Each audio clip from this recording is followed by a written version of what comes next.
Assalamualaikum warahmatullahi wabarakatuh. Sebagai negara dengan populasi umat Islam terbesar di dunia, tentu saja Indonesia memiliki banyak sekali bangunan masjid yang tersebar dari Sabang sampai Merauke. Bentuk desain sampai cerita dari setiap masjid yang didirikan juga bermacam-macam.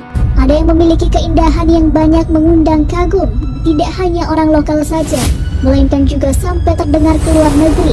Bahkan ada cerita-cerita gaib yang menyelimutinya. Tidak sedikit dari masyarakat Indonesia yang mengait-ngaitkan cerita gaib masjid yang bersangkutan dengan kisah mistis atau bahkan mengkeramatkannya. Nah, berikut masjid yang memiliki kisah misterius di Indonesia.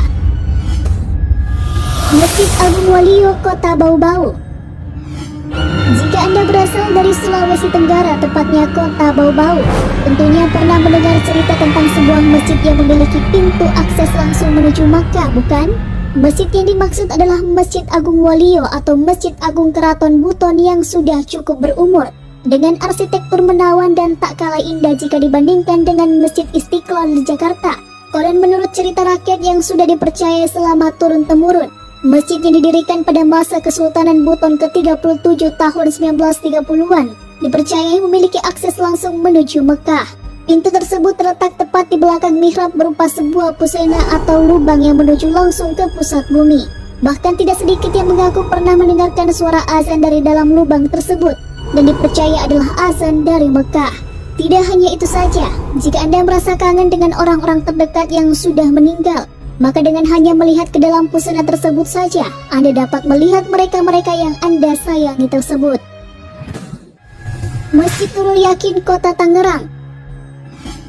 Jika melihat dari luarnya, maka arsitektur bangunan dari Masjid Nurul Yakin atau lebih dikenal dengan nama Masjid Seribu Pintu itu nampak biasa saja. Akan tetapi ketika harus melangkahkan kaki ke dalamnya, maka kesan sedikit menyeramkan akan menyelimuti Anda seketika. Dikatakan sebagai masjid yang memiliki pintu berjumlah 1000 karena memang ada banyak pintu yang menjadi pembatas ruangan dan tidak memiliki penerangan yang layak. Oleh karenanya kesan gloomy, kelam, gelap dan menyeramkan menyeruak seketika ketika berjalan menelusuri setiap pintu yang ada di dalam masjid ini. Secara sekilas arsitektur dari masjid yang termasuk dalam satu masjid terunik di Indonesia ini terlihat bukan seperti bangunan religi, justru lebih seperti sebuah benteng yang beberapa bagian di dalamnya memiliki langit-langit rendah dan lantai dari tanah lembab. Hawa mistis tidak hanya disebabkan karena gelapnya setiap lorong yang ada di samping-sampingnya berjajar banyak pintu itu saja. Ada sebuah ruangan yang di dalamnya terdapat makam dan satu tasbih berukuran raksasa. Sayangnya banyak orang yang justru tidak ingin memberitahukan informasi terkait masjid yang terletak di Kampung Bayur, Kelurahan Periuk Jaya, Kecamatan Periuk, Kota Tangerang tersebut ke orang luar daerah. Masjid Jami Baitur Rahmah Albona, Kabupaten Bangkalan. Selain ke-9 sunan yang terkenal di tanah air, ada sunan-sunan lain yang tidak sedikit diantaranya kurang begitu terkenal namanya. Salah satunya adalah Sunan Maneron. Dia adalah salah seorang murid dari Sunan Bonang yang juga dijuluki Imam Tendo. Imam Tendo datang ke Kabupaten Bangkalan untuk mengajak masyarakat sekitar untuk memeluk agama Islam atau menjadi Muslim. Dia memperkenalkan semua rukun Islam beserta semua hukum atau peraturan yang termuat, sekaligus mendirikan sebuah masjid yang dapat digunakan oleh masyarakat sekitar untuk beribadah. Setelah meninggal dunia, warga sekitar menjuluki Imam Tendo dengan nama Sunan Maneron karena dia lebih terfokus pada penyebaran di Desa Maneron, Kecamatan 10, Kabupaten Bangkalan, Madura.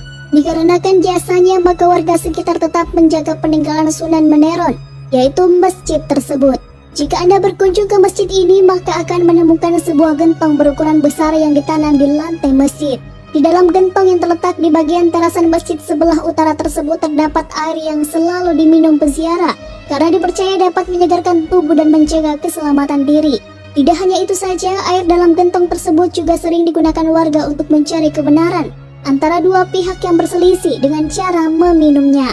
Barang siapa yang berlaku tidak benar dan setelah meminum air dari gentong yang dinamakan Gentong Agung peninggalan Sinohon Muniron akan mengalami hal yang tidak mengenakan. Masjid Guci Rumpong, Kabupaten Pidie. Di Kecamatan Peaukanbari, Kabupaten Pidie, Banda Aceh, terdapat sebuah masjid kuno yang dibangun sekitar abad ke-17 oleh Syekh Abdus Salam atau Tengku Cik di Pasi. Sekilas tidak ada keistimewaan dari masjid yang dinamakan Masjid Guci Rempong tersebut, selain arsitekturnya yang terlihat kuno namun masih terawat tersebut. Akan tetapi jika melengok ke bagian dalam ada dua buah guci besar berwarna hitam yang hingga kini dikeramatkan warga. Menurut cerita yang sudah dituturkan secara turun-temurun pada zaman dahulu, kedua guci tersebut pernah berkelahi dan membuat salah satunya menjadi rompal atau rumpong atau ompong. Dikarenakan hal itulah nama masjid tersebut menggunakan istilah Guci Rumpong. Di dalam guci tersebut terdapat air yang dapat langsung diminum dan dipercaya oleh masyarakat sekitar dapat menyembuhkan berbagai macam penyakit. Masjid Raya Baitusi Syakur, Kota Batam. Di Kepulauan Riau, tepatnya di Kota Batam, ada sebuah masjid yang kabarnya dibangun sekitar tahun 1980-an silam. Masjid yang terletak di wilayah area Tanjung Uma tersebut memiliki sebuah cerita yang sampai sekarang belum terpecahkan, yaitu terdapatnya 7 makam kuno yang tidak diketahui identitas dari pembuatnya, sampai dengan siapa yang dikuburkan di makam tersebut. Selain tidak berstatus, ketujuh makam tersebut juga memiliki cerita mistis yang beredar dari mulut ke mulut, yaitu tidak dapat dipindahkan. Menurut penuturan masyarakat sekitar atau juga dari Ketua Pengurus Masjid Raya Baitusi Syakur, pernah ada rencana pemindahan makam dengan menggunakan alat berat. Uniknya ketika sudah mendekati makam, peralatan untuk memindahkannya itu selalu mati dan tidak dapat digunakan. Diperkirakan bahwa orang-orang dikuburkan di 7 makam tersebut adalah pendiri dari kampung tua Tanjung Uma, yang salah satunya adalah berasal dari suku Bugis Melayu bernama Syekh Abdullah Syukur atau ada yang menyebutnya dengan nama Syekh Abu Bakar. Setiap bulan Ramadan dan 1 Muharram, tidak hanya masyarakat sekitar atau orang Indonesia saja yang datang berziarah, melainkan ada juga orang yang berasal dari Singapura dan Malaysia. Masjid Tiban, Masjid Chin, Kabupaten Malang. Selain dikenal dengan nama Masjid Tiban, masjid yang terletak di daerah Turen, Kabupaten Malang ini juga dinamakan sebagai Masjid Chin. Tentunya akan banyak orang, khususnya yang tidak berasal atau bertempat tinggal di daerah Turen, akan penasaran dan bertanya-tanya kenapa disebut dengan nama Masjid Chin. Menurut keterangan banyak warga sekitar, awalnya di lokasi berdirinya Masjid Tiban tidak ada bangunan besar ataupun yang menyerupai masjid. Suatu ketika, hanya dalam 1 malam, tiba-tiba bangunan masjid yang megah dan indah ini berdiri kokoh di tempat tersebut, menurut cerita yang beredar. Dikarenakan hal inilah banyak orang yang heran dan menganggap bahwa masjid tersebut dibangun oleh jin. Selain besar dan megah, keindahan pada arsitektur dan interiornya juga tidak kalah mempesona dibandingkan dengan masjid-masjid lain di Indonesia. Selain sebagai masjid, kini Masjid Tiban juga digunakan sebagai pondok pesantren dengan nama Pondok Pesantren Salafiyah Biharu Bahri Asali Fadlailir Rahmah. Dikarenakan terlalu panjang, maka nama tersebut disingkat dengan nama Fadilah Rahmat. Namun sedikit demi sedikit keberadaan Masjid Tiban ini adalah hasil hibah dari seorang warga lokal yang tidak ingin namanya dipublikasikan dan menanggung semua biaya pembuatan masjidnya. Hal tersebut dapat dibuktikan dengan keberadaan beberapa dokumentasi pembangunan Masjid Tiban. Memang selain di dunia nyata, ada pula dunia gaib yang juga hidup berdampingan. Akan tetapi bukan berarti manusia harus mengkeramatkan sesuatu atau sebuah tempat, apalagi meminta bantuannya. Karena pada dasarnya sebuah bantuan berasal dan hanya dapat dipanjatkan kepada Tuhan Yang Maha Esa saja. Wallahu a'lam bishawab.